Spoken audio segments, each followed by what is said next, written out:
Hello bass family and welcome to Everything Bass. You may want to pause the video and go grab a beverage and get comfortable because this one's going to be a little longer video because the content I think is much more, not more important, it's just very important that I cover it in one video and not break this one up into multiples. So if you've been following along with all my Arpeggio videos where you learn the triads and seventh chords, it comes down to like we run the risk when someone shows us, let's say, we know the C major 7 arpeggio. Now I should say, if you don't know that, go back, pause this video, search my YouTube channel, find major 7 arpeggio. Watch that video, learn what I just did, because we're going to do a lot with it today. And if this is your first introduction to this arpeggio, it's too much. You should go back, learn that, then come back to this video, grab your bass, a nice beverage, put your feet up, and let's learn how to do more with the arpeggio. So when we learn anything and the pattern is one octave, we run the risk of that's how we perform it, is one octave. So when I was a student at Musicians Institute, they showed us this wonderful way to actually play up and down the neck all the notes of any given arpeggio. We're going to start with major 7. In fact, it was kind of bold. If I remember correctly, the teacher's statement was that in like 10 minutes, we'll be able to play any major 7 arpeggio off of any root from the lowest note on our neck to the highest note on our neck in 10 minutes. Meaning that after 10 minutes, we'll be able to do that with any major 7 arpeggio. I was a little overwhelmed and I thought he was lying to me. So, but it turns out he was right. So here's what we're going to do. I'm going to show you 4 finger shapes, 4 finger patterns on the fingerboard, and 1 shift. And if you can memorize those, they actually stay juxtaposed when you move it to another root. I know this sounds weird and you probably think I'm lying to you, so let's just get into it so I can show you I'm not. So the first pattern I want you to play is called the root inversion. So remember, any 7th chord, or the basic 7 chords, it's root, 3, 5, 7. Those are the intervals. So this first, we're just going to play that. Root, then the 3rd, then the 5th, then the 7th. On C major 7, it looks like this. Stop there. Don't go up to the octave. We're just going to play those 4 notes. That is the root inversion. Now, when we have those, say, let's call this root, 3rd, 5, 7. The next pattern I'm going to show you, we don't start on the root, we start on the 3rd, and we move the root to the end of the sequence. So it's 3, 5, 7, and then the root again. And that's what this looks like in C major, starting on the 3rd, which is E. We're going to play the 3rd, the 5, the 7, and the octave. So we've now completed two of the inversions. The root inversion, starting on the root. The first inversion, which starts on the 3rd, because it's the first time we've inverted the notes. Before you move on, just get that down, that sequence. Play those 4 notes, then the next 4 notes. See how I don't have to shift? If you're shifting, that probably means you're not using good finger discipline. You should be using 1 finger per fret, going like middle, index, pinky, ring, index, pinky, ring, pinky. All right, do that.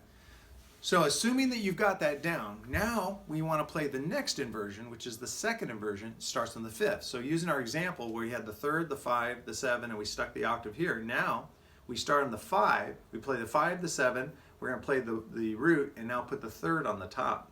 And that's the second inversion because that's the second time we've inverted those notes. But we need 3 strings to do that.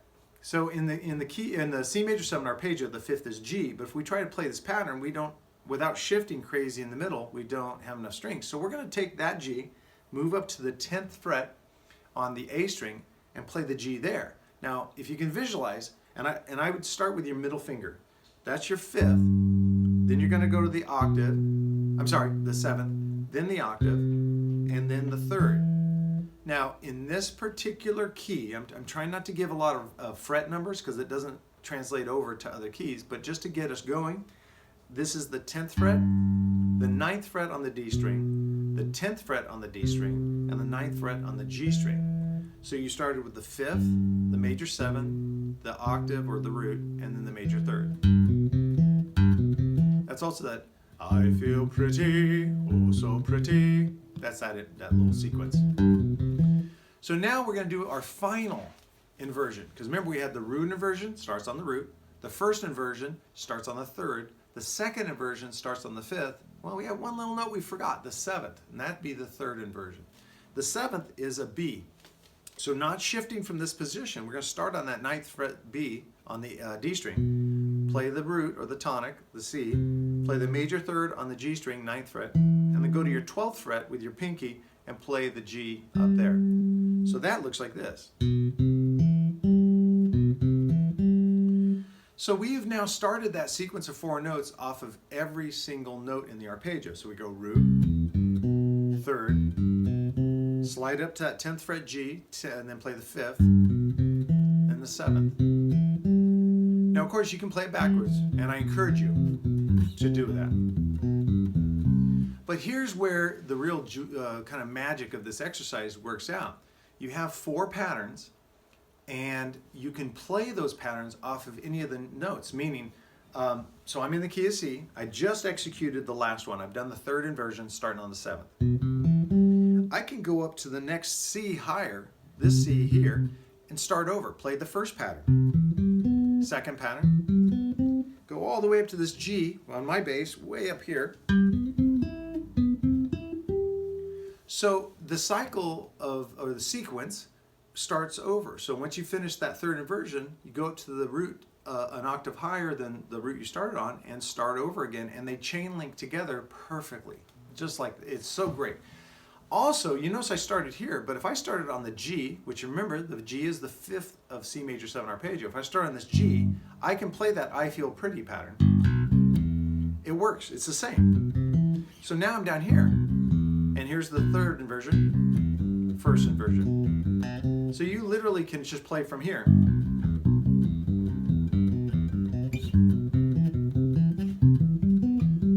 And keep going as far as you want. So I said you could play off of any root. Now once you've got this down, don't do this until you can play C major 7 up and back as smoothly as you can. But then you can go to any, let's say we're going to go to the G on the 3rd fret. Before you do, one thing that helps, since we shift on the 5th and we shift on the tonic and shift on the 5th, it's good to know those notes. We know the tonic is G because we're doing the G major 7 arpeggio. The 5th is D. So watch what I do here. I start on the G, I play the same pattern I did on the C major 7, just starting on the G. It looks like this. Then I start the first inversion. Now with my middle finger, I shift up to the 5th here, the D. Now I can shift up to the G and start over. Go up to a D. Not only are you going to have a more wide open experience with the arpeggio, which means that when you're performing using the arpeggio, you're going to have a more open fingerboard for that.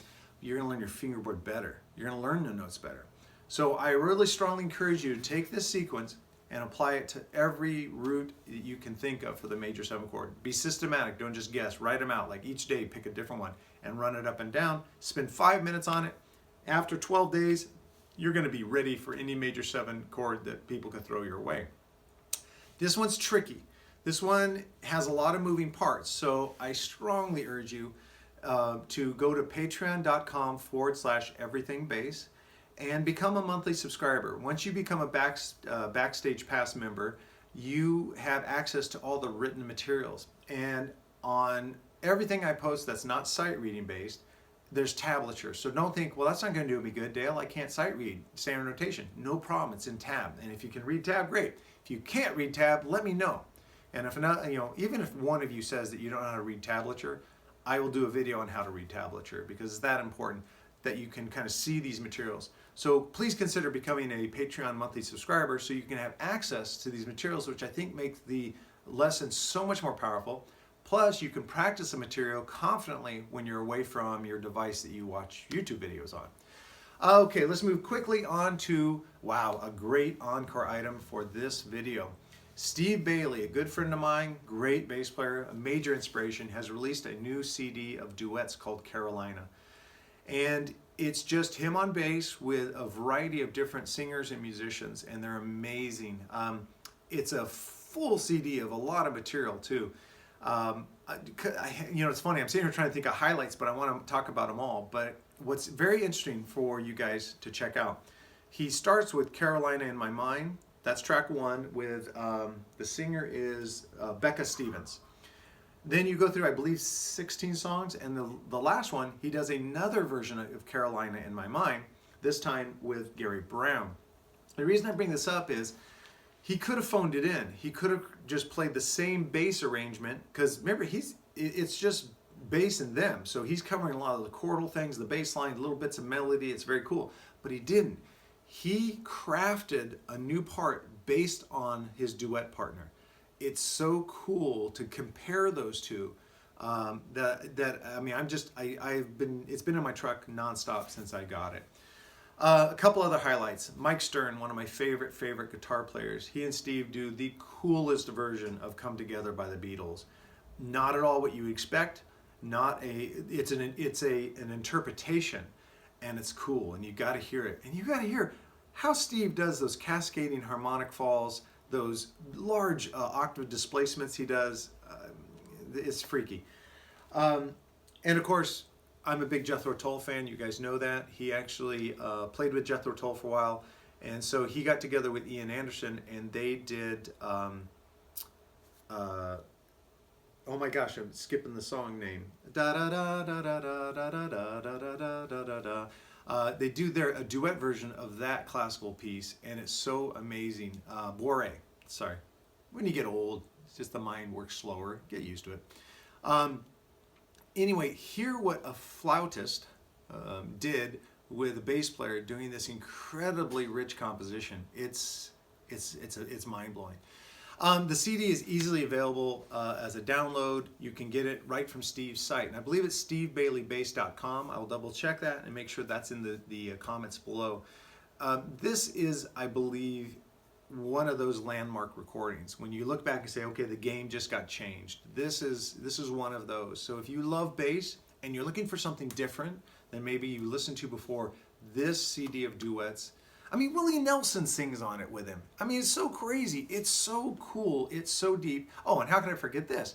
Victor Wooten and Steve get together and do this so funky song called Shrimp and Grits.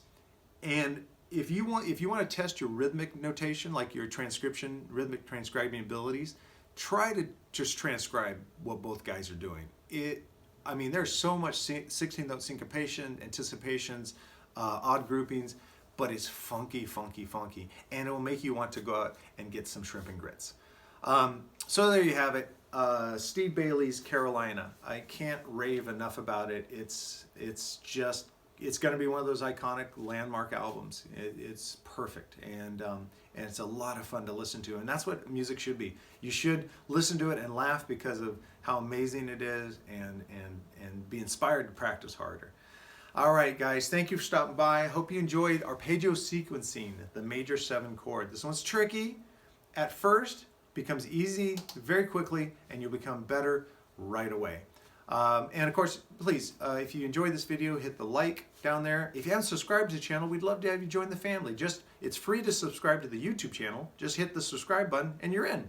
And then, of course, hit the little bell icon next to it, and you'll be notified every time I post videos. I try to post videos every weekend, and try to post a variety of things. Technique work, things you can work on with your technique, slapping, tapping, improvisation, harmony and theory, all these things. I'm trying to just give you guys so that if you're not able to study with a private instructor, I'd be honored if I could be that instructor for you. So I'm trying to give you some width and breadth of material that you can tackle every week.